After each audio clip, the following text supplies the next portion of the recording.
With the release of the 2.0 livestream comes the official kit reveal for the 2.0 limited 5-star units, as well as the reveal of the next returning limited 5-star characters. After watching Mr. Poke's compilation of CN opinions, as well as Mr. EOD Gamer's pre-release analysis, I came to my own conclusions, and I wanted to share those opinions in this video. First, why don't we talk about Black Swan? So, looking at her skill set, we see that Hoyoverse wants her to double dip on Nihility's expected paths. Debuffer, that is, Def Shred support like Pela, and DOT carry like Sampo, Luca, and Gwenaifen. She is also the only unit in the game, so far, that has a built-in mechanic in her basic that isn't just your generic deal X damage with Y% to an enemy. With this kit in mind, we can make assumptions as to what Hoyoverse wants this character to be used. A hybrid carry/support unit for DOT teams. Think DOT version of Pela. This Def Shred/DOT kit also means that she isn't limited to DOT comps only. In a stage with wind weak enemies, she can be used over Pela as Def Shred support while also doing toughness damage to the enemy. And unlike Pela, Black Swan does not need to sacrifice too much damage since as a DOT unit, you naturally build effect hit rate on her, as well as speed, and she doesn't need any crit stats, meaning you can go EHR body, speed boots, attack orb, and maybe an energy rope, and Black Swan will still deal respectable damage. This means you can get more value on Black Swan over Kafka, who can only be used either as a lightning hypercarry unit or as a dot enabler. I mean, I guess you can use Kafka as a lightning break support, but let's be real here.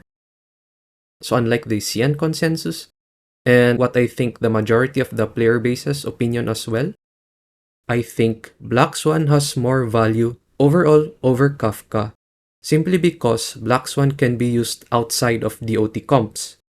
Unlike Kafka, who can only be used either as a lightning hypercarry or as a DOT enabler. However, with respect to DOT comps, I 100% stand by the opinion that Kafka has more value over Black Swan. Now, moving on to the next character, Sparkle.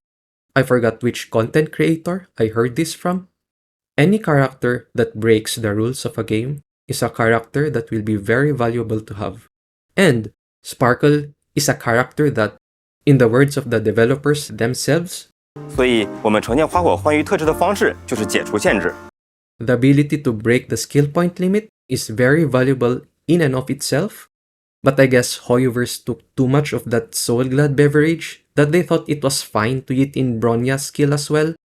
So they gave Sparkle a skill that is word for word like Bronya's. That's action advance forward, as well as a crit damage buff. Now, granted, we do not know the values for these two buffs, but even if they were not as potent as Bronya's, the fact that this was slapped into a character that limit breaks your SP is already huge. But wait, there's more. You thought a talent that limit breaks your SP limit is enough? You thought adding in a Bronya level skill is enough? Ha! Let's add this into the mix as well. When Sparkle uses her ultimate, she regenerates 4 skill points for the whole team. None of that skill basic nonsense you hear from guide makers and theory crafters. None of that 170, 180 speed Bronyas and Tingyuns you see from content creators.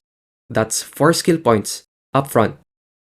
So, it hasn't been 2 patches, and already, Ruanmei is dethroned as the best Harmony unit.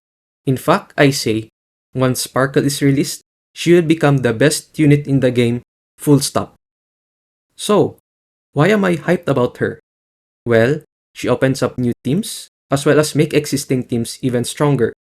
Referencing Mr. EOD Gamer here, because she enables double DPS teams, even your unorthodox teams. Crazy ideas like Dunil and Zilla aren't as crazy anymore if we add Sparkle into the mix.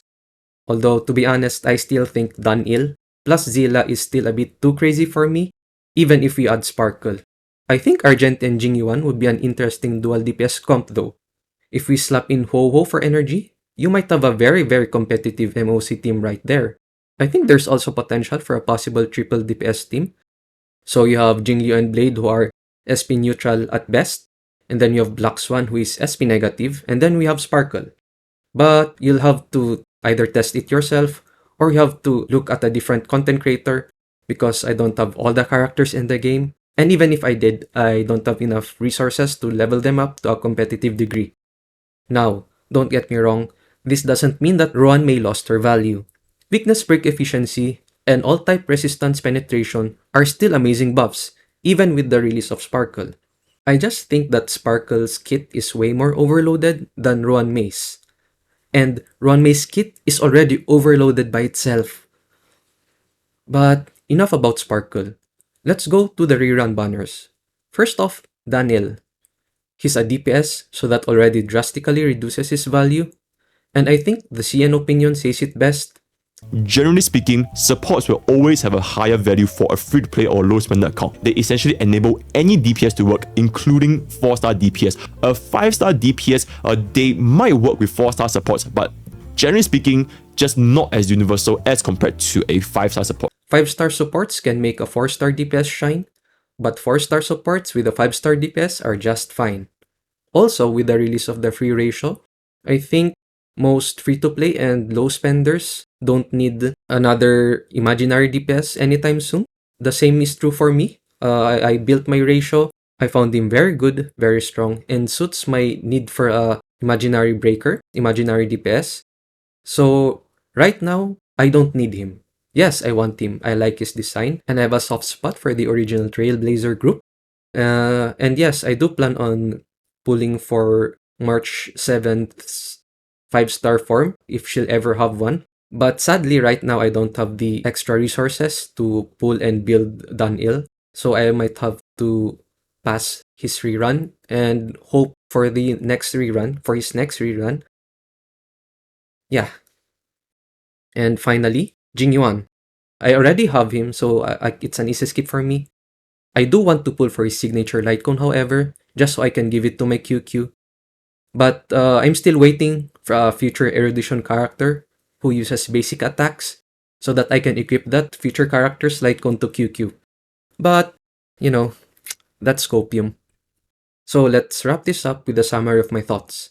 So for Black Swan, I think I might pull. Her kit really makes her a very good generalist, which is perfect for my playstyle. She also enables the prisoner set for the main hyper carry, which means I can now stop the quantum grind and start grinding for the prisoner set. Honestly, I might have pulled without second thoughts, if not for Sparkle, who is a must pull. If you care about pushing the limits of your account, you have to pull for Sparkle. It doesn't matter if you don't like her design, or her VA, or her character, or whatever. Since you sold yourself to the meta, you have no choice but to pull for the meta. And in 2.0 onwards, Sparkle is the meta. As for Dunil, he's a skip. Same thing with Jing Yuan, he's a skip. But I will be pulling for his light cone. And that's all for my opinions regarding the 2.0 characters, both new and returning. See ya!